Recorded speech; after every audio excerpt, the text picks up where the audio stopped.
je suis arrivée dans un atelier d'expression artistique je me suis dit, peut-être je vais peut-être pouvoir faire des meubles pour enfants parce que j'aimais bien travailler le bois. Et de fil en aiguille, on m'a dit, écoute, la semaine prochaine, tu reviens avec un bout de drap, 4 bouts de bois, une image que tu as envie de dessiner.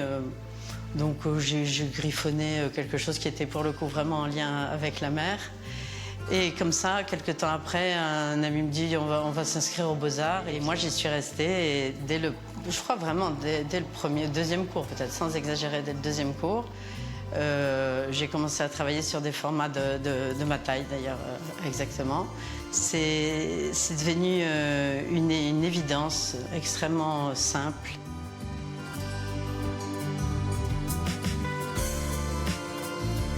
Aux Beaux-Arts, certainement à cause de la professeure que j'ai eue, j'avais une liberté absolue pour faire exactement ce que je ressentais. Il y avait une consigne et le résultat est aussi différent que les 10 personnes qui suivent le cours. Parce qu'on dit, moi j'aimerais travailler plutôt dans la fluidité, et d'autres personnes, au contraire, c'est tout de suite l'empattement, la peinture sortie du tube qu'on écrase. Et on apprend à faire ce qui nous est presque sensuellement le plus agréable.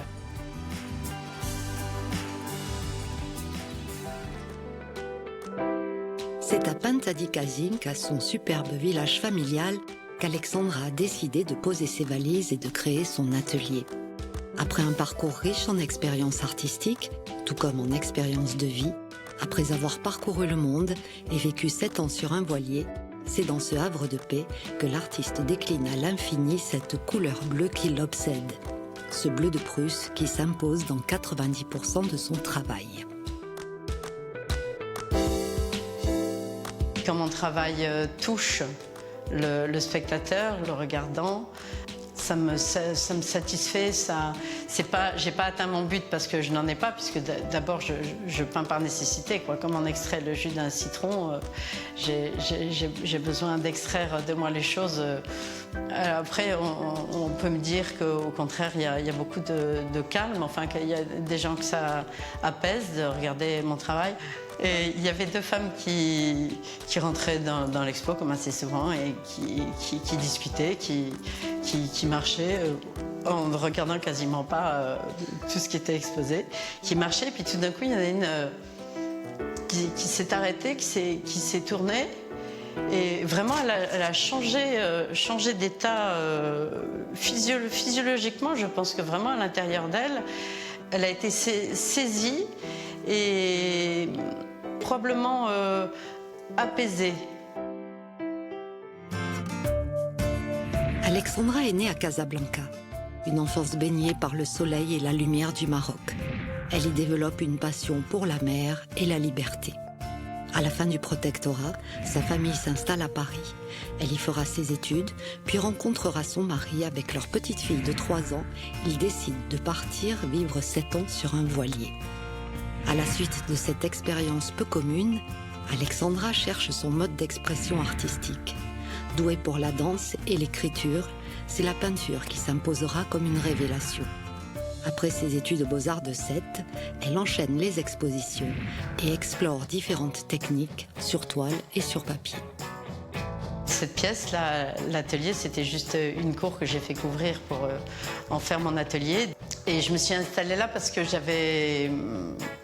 Ce qui m'inspire assez souvent, donc c'est pas la mer, c'est souvent des lieux qui m'appellent vraiment.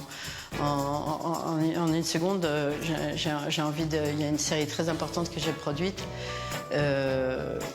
Intranquille, qui s'appelle Intranquille, et que je suis venue faire ici parce que j'avais cette petite maison qui n'était pas encore à moi, mais dans laquelle pendant 2 mois je pouvais m'installer avec mon homme qui me dit ah oui, tu vas partir 2 mois, mais je pense que ça va être très très intéressant pour toi. Ça sera peut-être pas très facile pour moi, mais Je pense que ça sera vraiment intéressant que pendant 2 mois, tu te consacres entièrement à ça. Et je me suis installée dans ce village et dans cette maison.